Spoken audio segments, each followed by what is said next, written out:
કચ્છમાં આસ્થા વિરુદ્ધ ઉદ્યોગ, હાજલદાદાની જાગીરમાં પ્રદૂષણનું ઝેર, તંત્ર કેમ મૌન? નમસ્કાર દર્શક મિત્રો, આપની સાથે હું નીરવ ગોસ્વામી. આપ જોઈ રહ્યા છો સ્વતંત્ર સમાચાર. કચ્છ મછોયા આહિર સમાજની અત્યંત પવિત્ર ગણાતી સંત શ્રી હાજલદાદાની જાગીર ભારાપર કિડાણા પાસે આવેલ સાલ એટલે કે શાહ એલોઝ નામના ઉદ્યોગ ગૃહ સામે પ્રજાનો રોષ ફાટી નીકળ્યો છે. આહિર સમાજના વિવિધ સંગઠનો દ્વારા કચ્છ કલેક્ટરને ઉગ્ર રજૂઆત કરવામાં આવી છે કે આ ઉદ્યોગ દ્વારા ફેલાવવામાં આવતા ધ્વનિ અને હવાના પ્રદૂષણથી પવિત્ર ગુરુ ગાદીની પ્રાચીન અસ્મિતા જોખમાઈ રહી છે.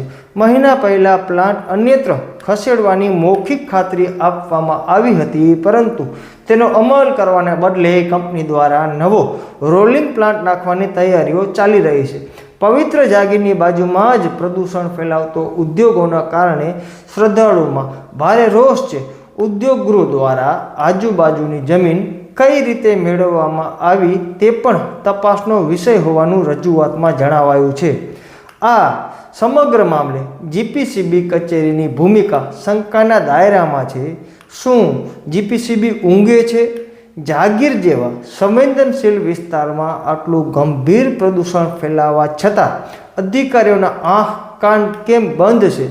રહેણાંક અને ધાર્મિક વિસ્તારની આટલી નજીક રોલિંગ પ્લાન્ટની મંજૂરી આપતી વખતે પર્યાવરણ નિયમોનું પાલન થયું છે કે કેમ? શું કડક કાર્યવાહી માત્ર કાગળ પર? અગાઉ રજૂઆતો કરવા છતાં પ્રદૂષણ ફેલાવતી કંપની સામે આજ દિન સુધી કોઈ નક્કર પગલાં લેવાયા નથી. નવા પ્લાન્ટની મંજૂરી કોણે આપી? જ્યારે જૂના પ્લાન્ટ સામે વિરોધ છે, ત્યારે નવા પ્લાન્ટ ઊભો કરવાની તજવીજમાં જીપીસીબીના કયા અધિકારીઓના આશીર્વાદ છે? અરજીમાં સ્પષ્ટ ચીમકી આપવામાં આવી છે કે આ પ્લાન્ટનો જાહેર વિરોધ કરવામાં આવશે જો તંત્ર દ્વારા કોઈ યોગ્ય ઉકેલ લાવવામાં નહીં આવે, અને ભવિષ્યમાં કોઈ પણ જાતનું ઘર્ષણ કે અરાજકતા ફેલાશે તો તેની સંપૂર્ણ જવાબદારી વહીવટી તંત્રની રહેશે. આ રજૂઆતમાં આહિર સમાજના કચ્છ પાટણ પ્રમુખ તેજાભાઈ આહિર, મંત્રી ગોવિંદભાઈ અને અન્ય સામાજિક અગ્રણીઓ મોટી સંખ્યામાં ઉપસ્થિત હતા, જોડાયા હતા. બાકી તમે જો ગાંધીધામના કિડાણા વિસ્તારમાં કે ભારાપર વિસ્તારમાં રહેતા હો તો આ કંપની કેટલા હદે પ્રદૂષણ ફેલાવે છે એ કમેન્ટ બોક્સમાં કમેન્ટ દ્વારા મને ચોક્કસથી જણાવજો.